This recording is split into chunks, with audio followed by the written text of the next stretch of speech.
Good morning, Life Point Church. Welcome back for part 4 of our lesson today on loving mercy. We left off yesterday on a very difficult note maybe to receive for us as we questioned if it's not an insecurity in us that causes us to hold on to something and be unforgiving towards someone. Today we're going to pick kind of back up on that thought, but it's going to be in a different way. It is actually very easy to distinguish between a person who loves mercy and a person who does not. And it's not for the reasons that you would think. You see, it doesn't take a good education to be merciful. It doesn't take a lot of money to be merciful. It doesn't take a born-again attitude or a born-again spirit to be more merciful.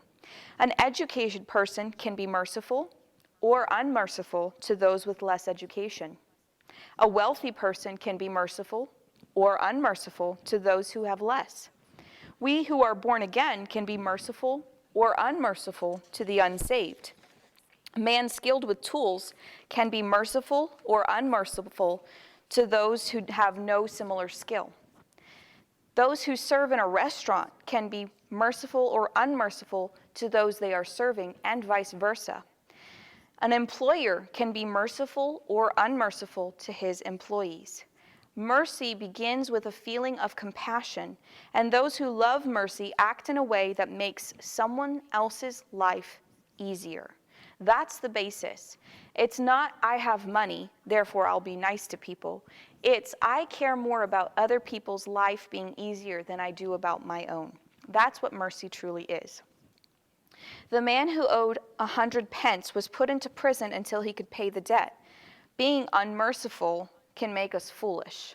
You see, how was the debtor supposed to earn any money to be able to pay the 100 pence that he owed? That was silly. And the reality of it was the anger in that creditor showcasing what he had the power to do. He had felt powerless in front of the king, so now he was making someone else feel powerless. What is your unforgiveness really about? Dig it out. Figure out why you're having trouble forgiving that person. Do it at the feet of Christ, because when you get to the answer, you need to work it out with him in prayer. You see, mercy is love in action. The Lord requires that we love by doing intentional acts of kindness to others. Loving mercy is not expressed by feeling compassion for someone.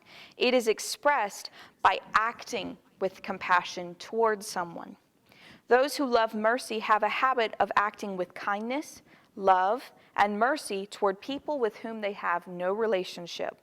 Those who love mercy are not those who do a single act in a whim of emotion. Instead, they are consistently showing mercy to the world around them. You can count on such a person to be merciful. There are certain things that God prioritizes. Some attitudes and behaviors have value above others. The Lord Jesus Christ is merciful, and he wants his people to love mercy. Our priorities can be misaligned with those of the Lord Jesus. The Israelites of Micah's time were content to bring sacrifices.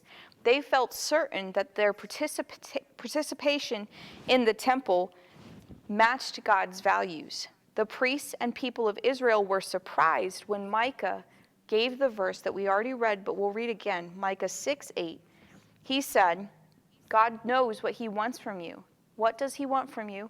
He wants you to do justly, to love mercy, and to walk humbly with your God.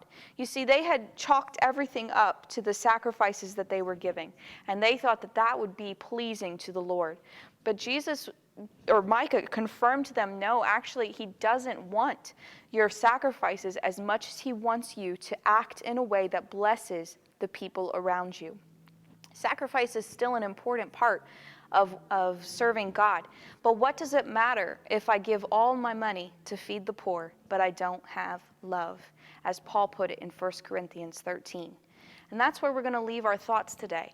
We need to do a self-evaluation and say, do I love mercy to the same level that Jesus Christ would have wanted me to?